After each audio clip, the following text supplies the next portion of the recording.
So one of the most common questions that's always floating around about nutrition and training is what supplements, if anything, should I be taking?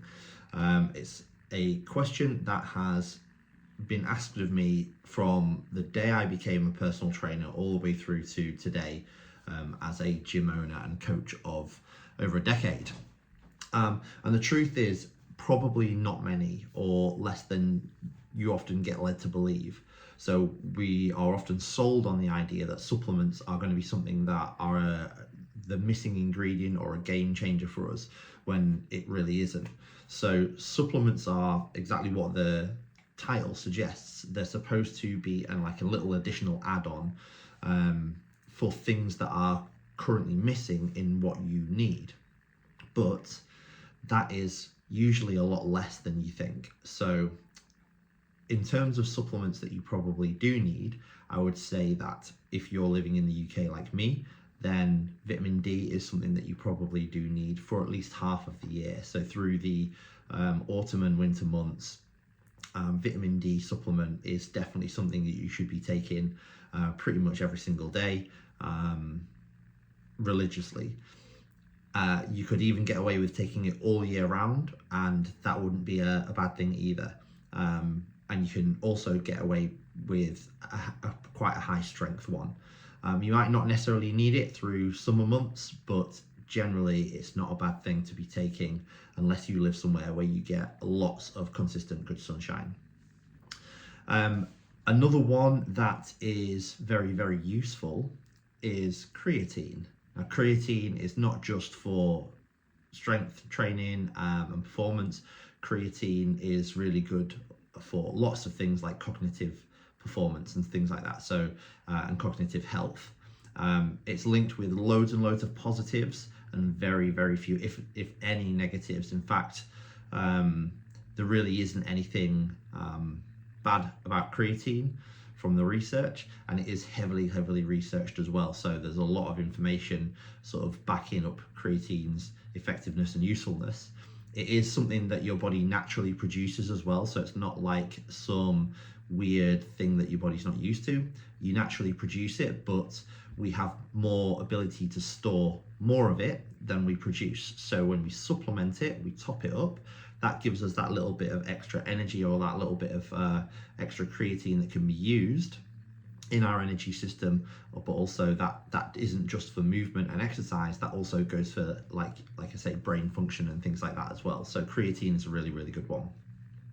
Not that you have to have it though, so it's totally fine if you don't have it. It's not a necessity, but it is very good for us and it's useful.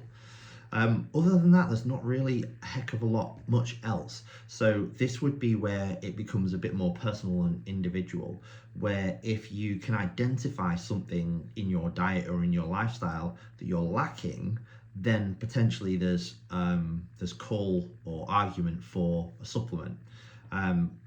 We would always sort of say, like a food first approach would be better. So if you can get everything that you need from your nutrition, that's going to be a better route forward anyway. But for some people with either certain diets or certain lifestyles, supplementing is going to be something that is quite useful and not a bad thing at all. So, if you're an athlete of some kind, it can be difficult to both get everything balanced in your nutrition and to get enough of some things when you are burning through more than the average person.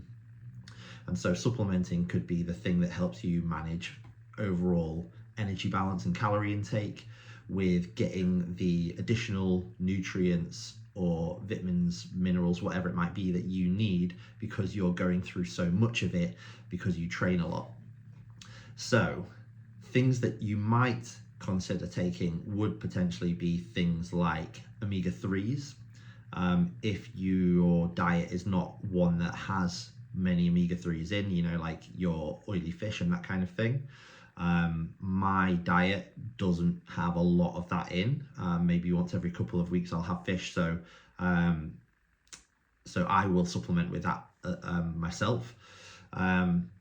Then other things might be obviously like protein shakes. So if you're somebody who struggles to get enough protein in a day, a protein shake is not a bad shout at all. Again, it's perfectly natural supplement. It's just a byproduct of like the milk making process, or the skim off the top, so it becomes whey.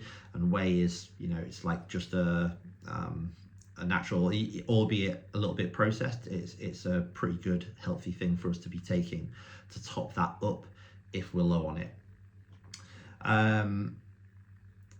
Other things like zinc, magnesium, there's lots of other things where it could potentially help, especially if you are deficient in it. So this is really what my point is it's more looking at if you're deficient in something and you need to supplement with it, rather than just having it for the sake of having it. If you were to take a supplement that is perfectly fine to take, but isn't something that you're deficient in, the likelihood is you're going to be peeing most of it out and not really using it. If there is an effect, it's what I like to call a 1%er. So yes, it may have a small positive effect, and that's great, but it's really not your bang for buck in terms of the money that you're paying for it, or the thing that's going to make you feel much different. So really, that comes down to your main lifestyle factors, like good sleep, good nutrition, exercising regularly, managing your stress, and things like that.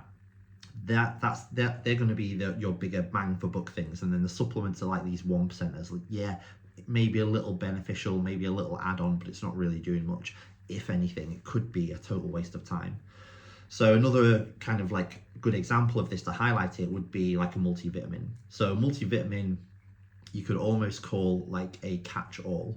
So if you feel inclined to take a multivitamin whereby it is giving you a decent proportion of your recommended daily allowance of all the different vitamins and minerals that your body might need, the chances are you're going to be getting most of it in your diet anyway, so it's all going to get peed out. But if there's one or two little things in there that are a little bit low or deficient, then it's going to capture that, and it might have a very, very small but still useful impact. But again, it kind of really doesn't matter if you're walking around your day-to-day super stressed and not sleeping very well. You're not really gonna kind of get the benefit from it, because it's just such a small impact in comparison to the big stuff. So all in all, there's a few supplements that might be useful for most people to be taking, but other than that, really we're only looking for supplements if you know that you're deficient in something, and then potentially there's some small upside and benefit to some supplements, but really it's not going to be a huge impact on your life and on your day.